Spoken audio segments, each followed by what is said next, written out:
قرآن پاک نے 100 سے زیادہ مرتبہ صبر کا تذکرہ فرمایا ہے۔ اتنی بڑی بات کو سمجھیے گا کہ 100 سے زیادہ مرتبہ قرآن پاک نے تذکرہ کیا ہے صبر کا، اور مختلف انداز میں۔ کہیں فرمایا کہ وبشر الصابرین، اے محبوب صبر کرنے والوں کو خوشخبری سنا دیجیے۔ کہیں فرمایا ان اللہ مع الصابرین، بے شک اللہ صبر کرنے والوں کے ساتھ۔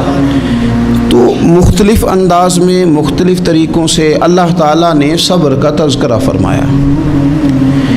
سوسائٹی کے اندر، معاشرے کے اندر اور مسلمانوں کے اخلاقی رویوں کے اندر اگر صبر کو داخل کر لیا جائے تو ہم محسوس کریں گے کہ ہماری زندگی نہ صرف یہ کہ آسان ہو گئی ہے، بلکہ محبتوں والی ہو گئی ہے، چاہتوں والی ہو گئی ہے۔ ہمارے رشتے ایک دوسرے سے ٹوٹ نہیں رہے بلکہ بننا شروع ہو گئے۔ تھوڑا سا صبر بہت ساری چیزوں کو ٹوٹنے سے بچا لیتا ہے۔ قرآن مجید کی جو آیہ کریمہ میں نے تلاوت کی، یہ سورہ آل عمران کی آخری آیت ہے۔ اللہ تعالیٰ نے فرمایا یا ایھا الذین آمنوا اصبروا وصابروا، اے ایمان والو صبر کرو صابر بنو۔ اے ایمان والو صبر کرو اور صابر بنو۔ کیا مطلب؟ پہلے صبر کا مطلب یہ ہے کہ اگر تمہیں کوئی ذاتی تکلیف پہنچے تو اس پر صبر کرو۔ وصابروا، اس کا معنی یہ ہے کہ اگر دشمن کے مقابلے میں کسی اور کی طرف سے کوئی تکلیف آئے تو اس پر بھی صبر کرو۔ پھر فرمایا ورابطوا، اور ہمیشہ کمر بستہ رہو، اسلامی سرحدوں کے پہرے دار رہو۔ واتقوا اللہ، اللہ سے ڈرتے رہو۔ لعلکم تفلحون، اس امید پر کہ اللہ تمہیں کامیابی عطا فرما دے، تم فلاح پا جاؤ۔ یا ایھا الذین آمنوا اصبروا وصابروا، اے ایمان والو صبر کرو اور صابر بنو۔ صبر کرو، صابر رہو، یعنی جو ذاتی تکلیف آئے اس پر بھی صبر کرو۔ اور مصابرہ کا معنی سامنے سے آنے والی تکلیف، اگر بیماری آ گئی، کوئی پریشانی آ گئی، کہیں کوئی اپنا دنیا سے چلا گیا تو یہ ذاتی تکلیف ہے، اس پر بھی صبر کرنا۔ اور اگر اپنوں نے، بیگانوں نے کوئی تکلیف پہنچا دی، کوئی اذیت دے دی، وہ اذیت کئی صورتوں میں ہو سکتی ہے۔ تانا بھی ایک اذیت ہے، طنز بھی ایک اذیت ہے، کسی شخص کے بارے میں غلط کلمہ کہنا بھی ایک اذیت ہے، اور مقابلے میں کھڑے ہو جانا، لڑائی کرنا، یہ بھی ایک اذیت ہے۔ اس پر بھی صبر کرو۔ ورابطوا، اور اس طرح کرو کہ کمر بستہ رہو، جد و جہد کرتے رہو۔ واتقوا اللہ، اللہ سے ڈرو۔ لعلکم تفلحون، تاکہ تم کامیاب ہو جاؤ۔ صبر جب آپ کرتے ہیں نا اور صبر کا ارادہ کرتے ہیں تو اللہ تعالیٰ صبر کی توفیق بھی عطا فرماتا ہے۔ ہم نے یہ دیکھا ہے کہ ہمارے پاس نعمتوں کی کمی نہیں، ہمارے فریزر خوراک سے بھرے ہوئے ہیں، ہمارے دسترخوانوں پہ انواع و اقسام کی چیزیں چنی ہوئی ہیں، ہماری الماریوں میں کئی ہمارے لباس تیار شدہ لٹکے ہوئے ہیں، ہماری جیبوں میں ہماری ضرورت کا سرمایہ اللہ نے ہمیں دے دیا ہے۔ لیکن اس کے باوجود جو لوگ ایک دوسرے سے پیار نہیں کر پا رہے، جو ایک دوسرے کے قریب نہیں جا پا رہے، تو اس کی وجہ یہ ہے کہ صبر نہیں رہا، حوصلہ نہیں رہا، کسی چیز کو برداشت کرنا ہمارے مزاج کا حصہ ہی نہیں رہا۔ اور پھر چونکہ امت مسلمہ نے انقلاب برپا کرنا تھا، دنیا کو پیغام حق دینا تھا، اگر ان کے اندر حوصلہ ہی نہیں ہوگا، اگر انہیں صبر ہی نہیں کرنا آئے گا، استقامت ہی نہیں ہوگی، کہیں رکنا ہی نہیں آئے گا، تو یہ میدانوں کو سر کیسے کریں گے؟ کامیابیاں کیسے ان کا مقدر بنے گی؟ رمضان المبارک میں بھی ماحول یہ ہو کہ افطاری سے 1 گھنٹہ پہلے نظر پوری ٹک جائے گھڑی پہ، اور تھوڑا سا بھی صبر مشکل ہو۔ اور رمضان المبارک میں سحری کے وقت میں اگر دہی والی دکان پہ بھی جھگڑا ہی ہو رہا ہو، اور شام کو سامان خریدنے میں بھی اگر بحث ہی ہو رہی ہو، تکرار ہو، جھگڑا ہو، تو پھر سیکھا کیا؟ پھر وہ جو ہمیں تربیت دی جا رہی تھی کہ ہم نے صبر کرنا ہے، تو پھر ہم نے اس میں حاصل کیا کیا؟ حدیث پاک سنیں گے، آپ کی طبیعت بڑی ٹھنڈی ہوگی۔ میرے نبی پاک صلی اللہ تعالیٰ علیہ وسلم نے ارشاد فرماتے ہیں کہ جو بندہ سوال سے بچنا چاہے گا، ارادہ کرے گا اللہ میں نے کسی سے نہیں مانگنا. فرمایا جو سوال سے بچنا چاہے گا رب اسے سوال سے بچا لے گا. اور جو لوگوں سے بے نیاز ہونا چاہے گا کہے گا یا اللہ مجھے دنیا داروں کا محتاج نہ بنا، اپنی بارگاہ سے عطا فرما. جو لوگوں سے بے نیاز ہونا چاہے گا اللہ لوگوں سے بے نیاز کر دے گا. اور فرمایا جو صبر کا ارادہ کرے گا اللہ اسے صبر کی توفیق بھی عطا فرما دے گا. ارادہ تو کرے، پروگرام تو بنائے، توفیق تو اللہ دے گا. جو صبر کا ارادہ کرے گا اللہ صبر کی توفیق بھی عطا کر دے گا. اور حضور صلی اللہ تعالیٰ علیہ وسلم فرمانے لگے یاد رکھو کسی بندے کو جو بہترین تحفہ دیا گیا ہے نا، اگر کسی کو کوئی بہترین عطیہ ملا ہے تو پھر اللہ تعالیٰ نے اسے صبر عطا فرمایا ہے. یہ بہترین تحفہ ہے، اس سے زندگی سنور جاتی، اس سے انسان باوقار اور مطمئن ہو جاتا ہے، اس سے اس کے شب و روز آسانی سے بیتتے ہیں. وہ دنیا کی پک ڈنڈیوں سے آسانی سے گزر کے اللہ کی بارگاہ عالی مرتبت میں سرخرو ہو کر حاضر ہو جاتا ہے. لیکن اگر بے حوصلہ ہو، صبر نہ ہو، پھر نقصان روز بروز بڑھتا ہے. اور پھر میرے رسول پاک صلی اللہ تعالیٰ علیہ وسلم ارشاد فرماتے ہیں کہ اصل بات یہ ہے کہ اللہ تعالیٰ نہ کسی بندے کا درجہ بلند کرنے کا ارادہ فرماتا ہے، لیکن اس کے اعمال اس طرح کے نہیں ہوتے کہ اس کا درجہ بلند کیا جائے. اب رب کیا کرتا ہے، اللہ تعالیٰ اس کو مال کی، جان کی، اولاد کی کسی مشکل میں ڈال دیتا ہے. اس مصیبت پر وہ بندہ صبر کرتا ہے تو اللہ تعالیٰ اس کا درجہ بلند فرما دیتا ہے. اعمال اس قابل نہیں تھے کہ درجات بلند ہوں، وہ اعمال کی بنیاد پر نہیں کر سکتا تھا تو اللہ نے کسی مشکل میں ڈال کے نا اپنے فضل سے درجہ بلند کر دیا. اب جو راہ طریقت کا مسافر تھا، جو سلوک کی منازل طے کر رہا تھا، جو اللہ رسول کے قریب جانے چاہ رہا تھا، اس کے لیے کتنی آسانی ہو گئی کہ مجاہدہ تو زیادہ نہ کر سکا، کثرت سے نفلی صوم و صلات کا بندوبست تو نہ کر سکا، تھوڑا سا صبر کیا، رب نے اپنا اور اپنے محبوب کا قرب عطا فرما دیا. تو یہ تو آپ صبر کرنے کے لیے جب نکلے ہیں تو آپ نے تو رب رسول کو پا لیا. یہ صبر تو وہ والا سفر ہے جس کی جو منزل ہے وہ اللہ رسول کا قرب ہے. ہم لوگ تھوڑی تھوڑی باتوں میں حوصلہ ہار جاتے ہیں، صبر چھوڑ جاتے ہیں، پریشانی بڑھ جاتی ہے. پتہ نہیں ایسے محسوس ہوتا ہے کہ جیسے یہی بندہ دنیا کا سب سے دکھی بندہ ہے. تو ایک تو یہ کہ ذاتی حیثیت سے صبر کرے، ایک یہ کہ پھر دشمن کا جب مقابلہ ہو، آمن نصبرو و صابرو، آپ کا جب مقابلہ سامنے کسی کے ساتھ ہو تو پھر تیر، تلواریں، اسلحہ، بندوقیں یہ نہیں زیادہ لڑتی. میدانوں میں حوصلے لڑتے ہیں، میدانوں میں صبر لڑتا ہے، میدانوں کے اندر توانائیاں لڑتی ہیں. میدان کربلا کے اندر کوئی مقابلہ نہیں تھا تیر کا تیر کے ساتھ، تلوار کا تلوار کے ساتھ کوئی مقابلہ نہیں تھا. میدان کربلا کے اندر ظلم کا صبر سے مقابلہ تھا. فتح کے ڈنکے یزید نے بجائے تھے، جشن ابن زیاد نے منایا تھا، لیکن قیامت تک اللہ نے جو فتح عطا فرمائی ہے تو وہ حسین ابن علی کے صبر کو عطا فرمائی، وہ سیدنا امام علی مقام کے صبر کو ملی. عزیز بھائی، صبر ہی ہمیشہ فاتح ہوتا ہے، صبر ہی جیتا کرتا ہے، صبر ہی کامیابیاں دیتا ہے. نتیجے صبر کے نکلتے ہیں، صبر کے حوصلے کے نتیجے ہوتے ہیں.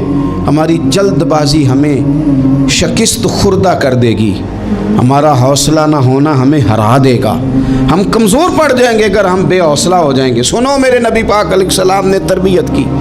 حضور اپنی امت کو درس دیتے ہیں. حضور فرماتے ہیں پہلے تو کوشش ہی نہ کرو کہ تمہاری دشمن سے لڑائی ہو، اس چکر میں ہی نہ پڑو کہ لڑائی ہو. مسلمان امن والے ہیں، یہ پرامن لوگ ہیں، یہ امن پسند ہیں، یہ داعیے امن ہیں، یہ معاشرے میں مومن ہونا امن کی علامت ہے. فرمایا پہلے تو یہ پروگرام ہی نہ بناؤ کہ تمہاری لڑائی ہو، اور فرمایا پھر اگر ہو جائے نا تو پھر صبر کے ساتھ مقابلہ کرو، پھر ڈٹ کے مقابلہ کرو، اور پھر یاد رکھو کہ یہ جو جنت ہے یہ تلواروں کے سائے میں ہے. جنت تلواروں کے سائے میں تمہیں ملے گی. پھر ڈٹنا سیکھو. پہلے تو بات یہ کہ تم یہ ارادہ ہی نہ کرو لڑائی، اور اگر کبھی ہو جائے